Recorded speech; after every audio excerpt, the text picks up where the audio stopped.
So today in class we're going to convert fractions into a decimal fraction. But we will look at those examples where the denominator is not equal to 10 100,000. The first example, which we're going to solve, so 17.425. We're going to remember how to convert a mixed fraction like this to a decimal. First of all, we need to turn our attention to the denominator. The denominator is equal to 25.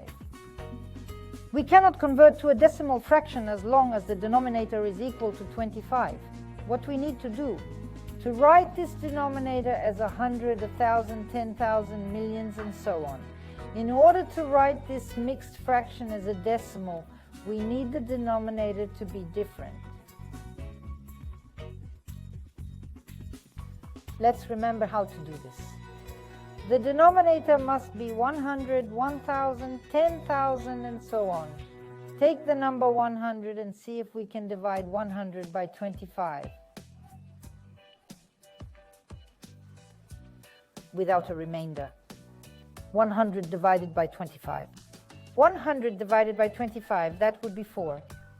So I can give you this mixed fraction to a denominator of 100.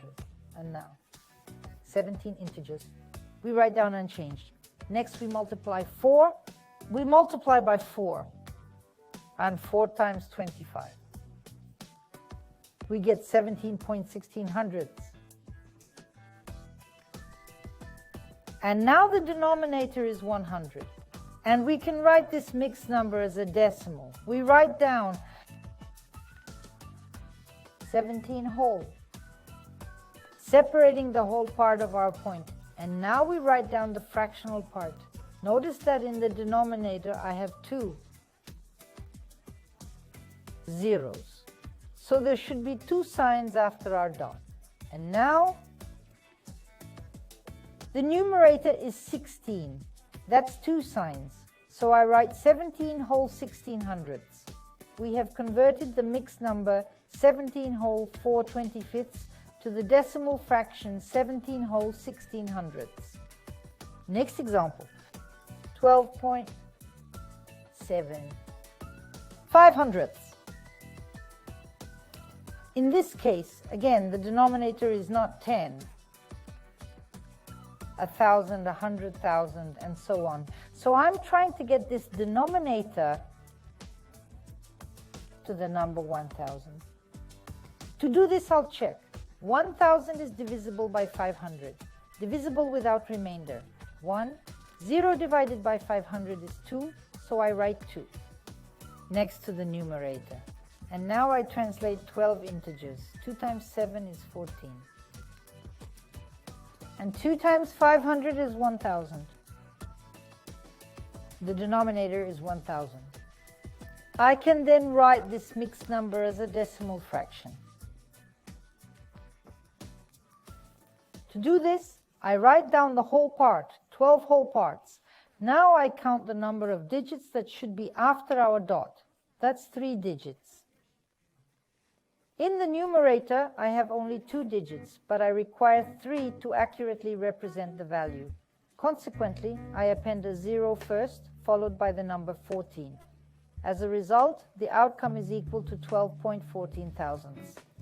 Now let's look at another example.